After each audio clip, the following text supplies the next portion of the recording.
Aloha and welcome to another episode of the Ohana Packer Edition podcast, the podcast where we're previewing one of the biggest matchups of the season for the 2024 Packers as we welcome the Houston Texans back into Lambeau for the first time in 8 years.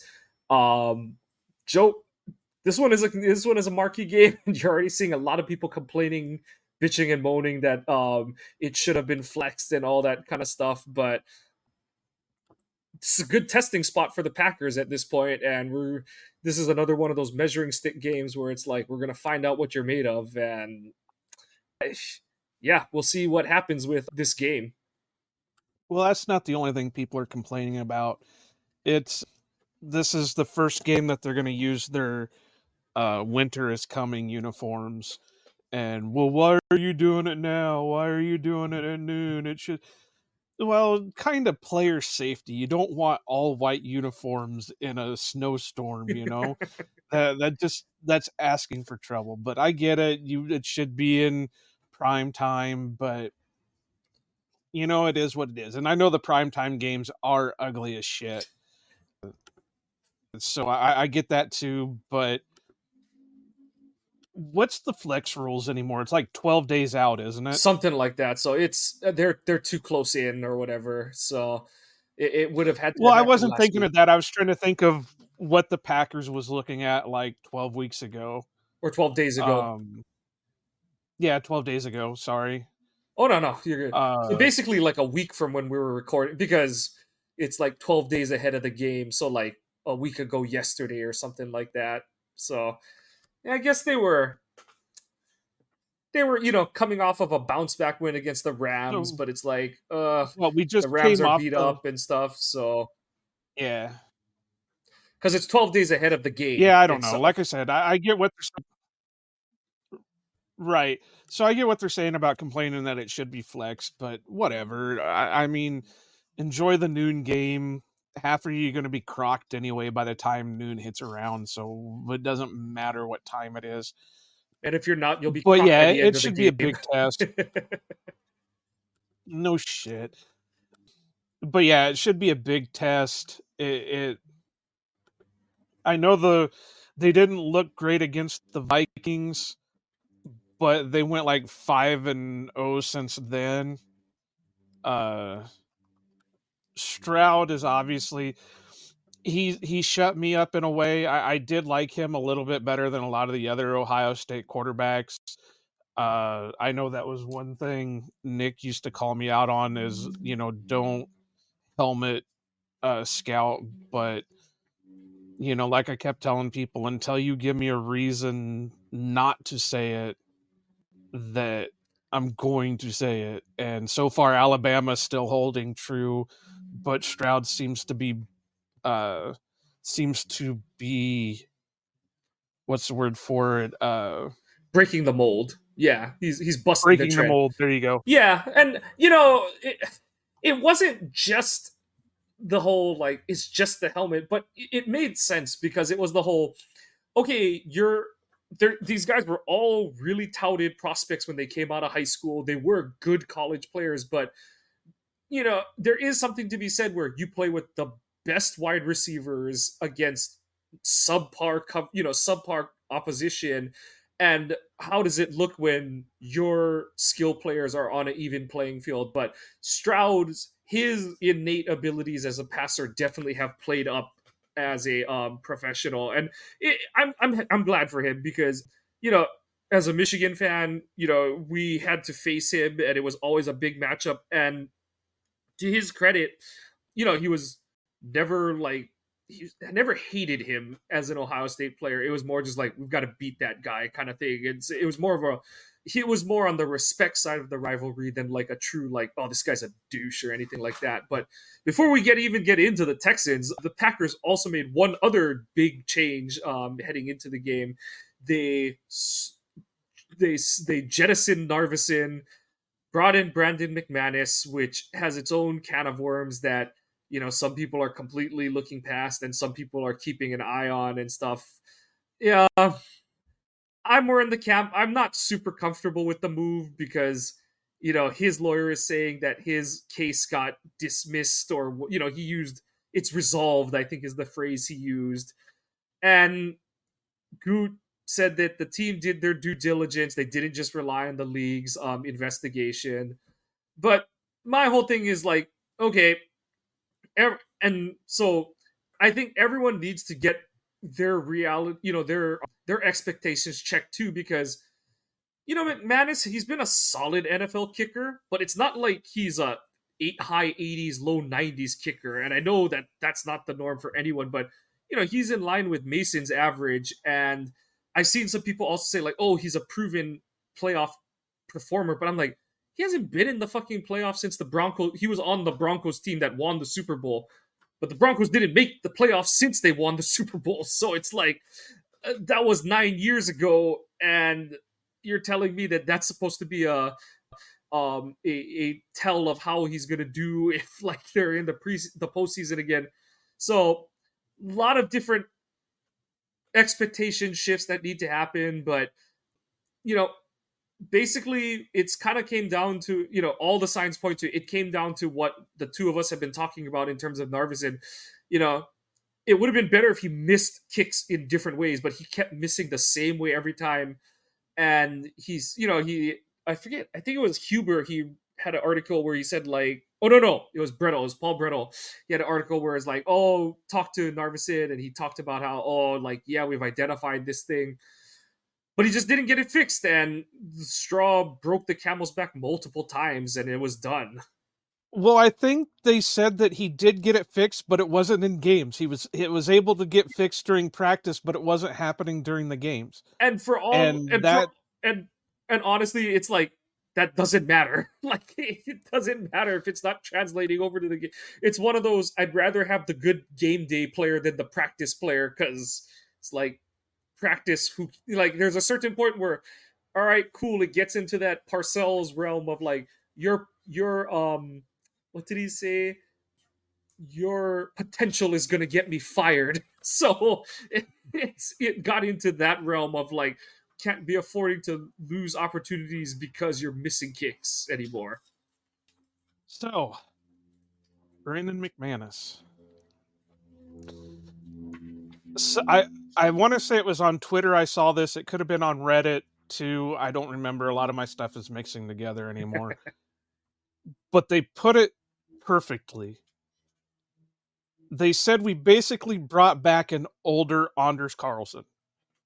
And everybody seems to act like this is our Super Bowl maker right here. This is the final key. And be realistic, okay? I don't want to play Debbie Downer. I really hope that they can get it settled out, they can get it figured out, whatever. But you also got to remember, he's not going to be our savior. Yeah, he may miss fewer than Narvison did. He may miss, if you go by career wise, he's going to miss technically more than Anders did last year, Yep. because he's a career 81.4% He's field gonna goal miss kicker. one out of every 5 kicks.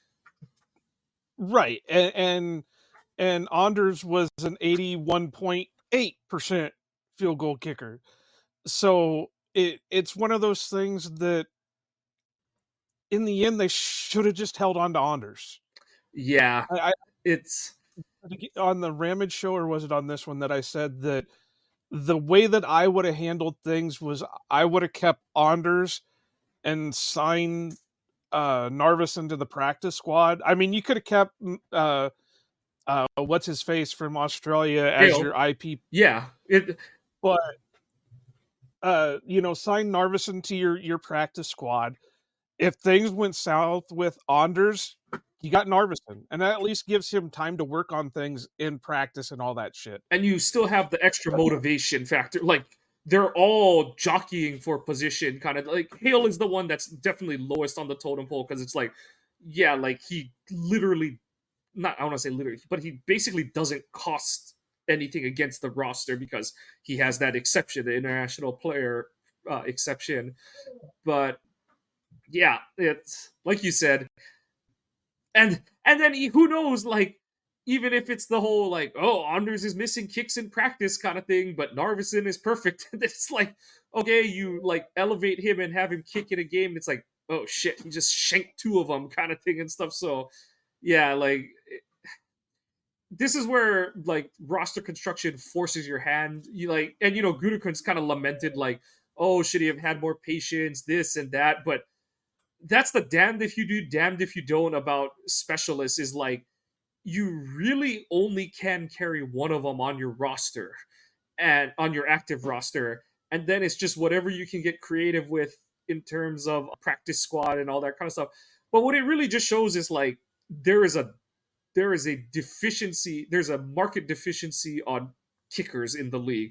There's 32 rosters, but there aren't 32 kickers because like half the league is complaining about their kicker all season. It's like, as much as Green Bay fans want to like complain about it, we're not the only ones that are like, fuck, just go for it because we don't trust our kicker to go out there right now. So Well, even Justin Tucker's having a down year, isn't he? yeah, and father time waits for no one. Like, yeah, and Right. he's missed some under 40 kicks. So yeah, it just goes to show it's not an exact science, but and then keeping with the team, you had Well, I do want to finish oh out yeah, go for it. that on top of that with McManus, you also got the fact that he's a giant douchebag. And not only does he have the allegations against him, but it is common knowledge throughout the league that he is just not a good person. He's a fucking tool. He thinks high and mighty of himself. A lot of people have said that over the years.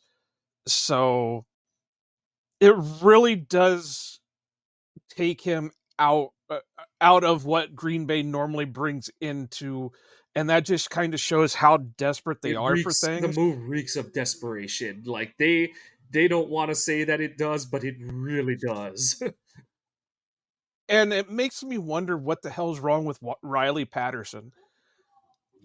And because he's not in, as far as I know, he's not in the league anywhere, and uh, he's got a better field goal percentage than all of them. He did struggle with extra points, but that's what you got Bisaccia. You're paying Bisaccia all that money for. Help make him figure it out. But I I'll be honest, I don't really like the move. I understand moving on from Narvison. I just don't like the fact that it's Brandon McManus. Yeah, like you said, even without the allegations and his lawyer stating that it's resolved, which like you just read that and it's like that word, like it just, and there's a lot of people that are thumping their chest like, what happened to be innocent until proven guilty in this country? But we've seen it so many Well, times. isn't it Yeah.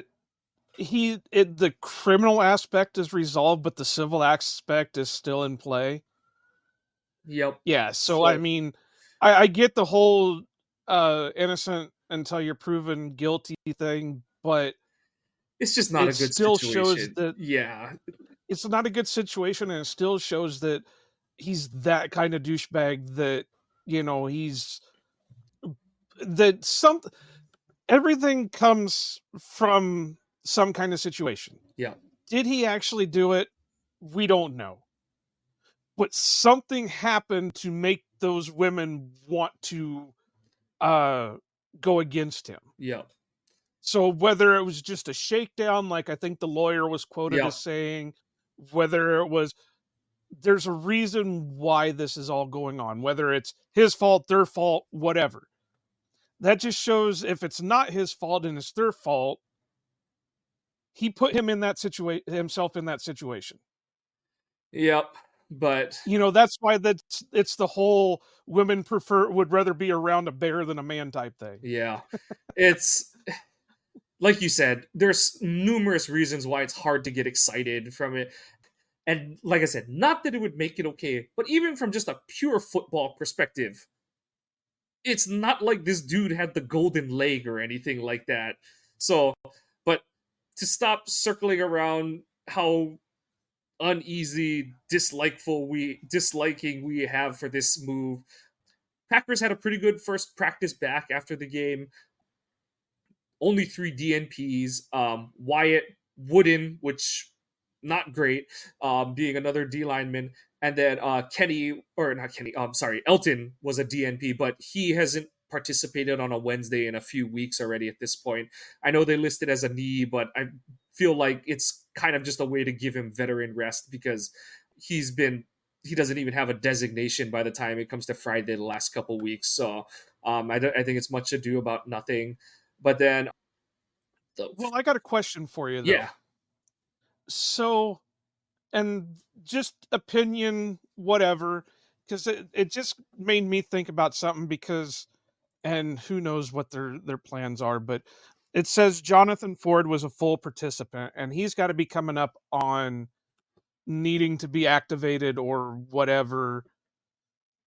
So, do you think they're just holding off on putting Devonte Wyatt on IR until? no, I think that would be stupid because honestly, it would be better to run at 52 players than to play this waiting because to me it's like you keep saying that it's a week to week injury kind of thing, but if you wait 2 weeks and then put him on IR, but then it's like, so could he have been back in 2 more weeks, or is the injury really worse than you let on, kind of thing? So, like either way, it's like I think it's stupid to like play it that way. I just think it's a poor use of roster resources because if he was bad enough to go on IR, you put him on IR already, and whether Ford is ready or not, or you do like you bring Robert Rochelle back or something like that because your cornerback depth is iffy or whatever. So I don't think it's tied to that. If any, and I don't think they're gonna like unless Wooden's injury is bad enough. I don't think it's him or Wyatt that goes on IR. I think they just cut someone like Cox or something like that who has not been active at all. You know, he hasn't been activated any game this season. And I think you're at the point in the season where, you know, it's week 7 and at this point it's like someone would or like you don't if he gets lost on waivers at this point, it's like okay, like he wasn't good enough to be activated on game days, doesn't play special teams, all that kind of stuff. I think they have avenues to get Ford up, especially if Wooden and Wyatt are not available for this week. But I would be shocked if it comes at the expense of Wyatt going on IR unless he had some kind of setback. It makes me wonder because right now, if with Wyatt DNP, Wooden DNP, that really whittles down Yeah, yeah, the yeah, yeah. depth. And this is what's it called? This is I believe this is the last week of Ford's 21-day practice window. So I think they technically have until Monday to activate him. So, but I do think that it if Wooden and Wyatt aren't available, they'll activate Ford, and then it's a matter of who they cut at or who they release or at a different position. I don't think it'll be putting, like I said, unless Wooden's knee is bad enough that he can go on IR. I don't think it'll be him that goes. I don't think it'll be Wyatt that goes on IR. So, yeah. And they must really think something of Ford to have him use up one of their Oh designated yeah, spots. yeah, Which I like Ford. I thought he played well during last year's preseason, and I thought he was it his rookie year that I thought it was he did well in that preseason too. And then he was on the roster all year and didn't really get any. He was never activated, so I think he would match up well. Uh, he would be another one of those that would clog up the run lanes and stuff. But if they're going to use him on use one of their limited designations on him, then they're going to bring him back. They're not just going to cut him yeah, loose. yeah, yeah. So no, it makes sense. Yeah, it's more just the mechanism of how than it is the do they or don't they. Because yeah, now that they've limited the number of guys you can DR from IR, yeah, like you said, he'd have the leg would have had to have fallen off, kind of thing. So I do think he'll be back this week, especially with Wooden and Wyatt in question. And the biggest good news is that Dontavian. It seems like they caught a massive break. They got lucky with his shoulder, so he's on track to potentially be available this week. But that's the situation for the Packers going against the Texans, who themselves are looking to be missing some key pieces. So I believe they basically already ruled out two key members of their secondary in Kamari Lassiter, one of their corners, and Jimmy Ward, who's a longtime foe, used to be with the Niners for the longest time. And he's a versatile player. He can play safety, slot, little bit of cornerback too. And so, he's been around the block quite a while in the league. So he would be kind of a big blow for the Texans. Another one because of suspension.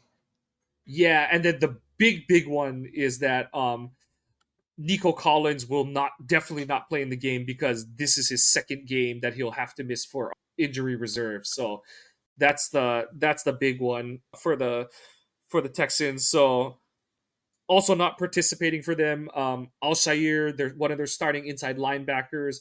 Henry To'o, one of their contributors at linebacker, and then Robert Woods missed some time with the foot. So, you're looking at their wide receiver depth is getting dinged up.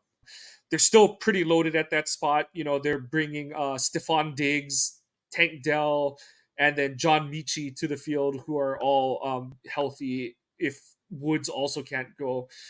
And Mixon is dealing with an ankle as well. So, the Texans' primary offensive weapons are dinged up a little bit.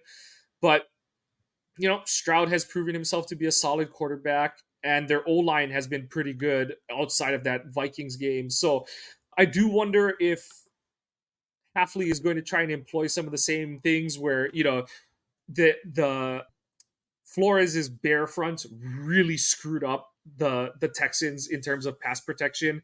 They had a hard time diagnosing who was coming, and Flores was able to get his defensive ends on their tight ends often in that game. I think it killed at least two of Houston's drives in the red zone. So I do expect Hafley to do similar things on offense and on to that Texans offense. And it's important too because they are the fifth best passing game in terms of yardage, but their rushing offense is very middle of the pack. So you want to see Hafley's defense be able to stifle that passing game to keep to be able to attack their weaker run. Yeah, I think Mike's getting arrested right now because all the sirens behind him. So, Those are ambulances. um, well, yeah, they're going to be missing a few other guys too. I just looked it up. They lost Mario Edwards for 4 games, so this will be his That's first right. one. That's who it is. Yeah. Yeah, I want to say he just came back from suspension or whatever, but that Foley Fatukazi, uh, he either was suspended or they had already said he was out. So yeah, they're going to be down some.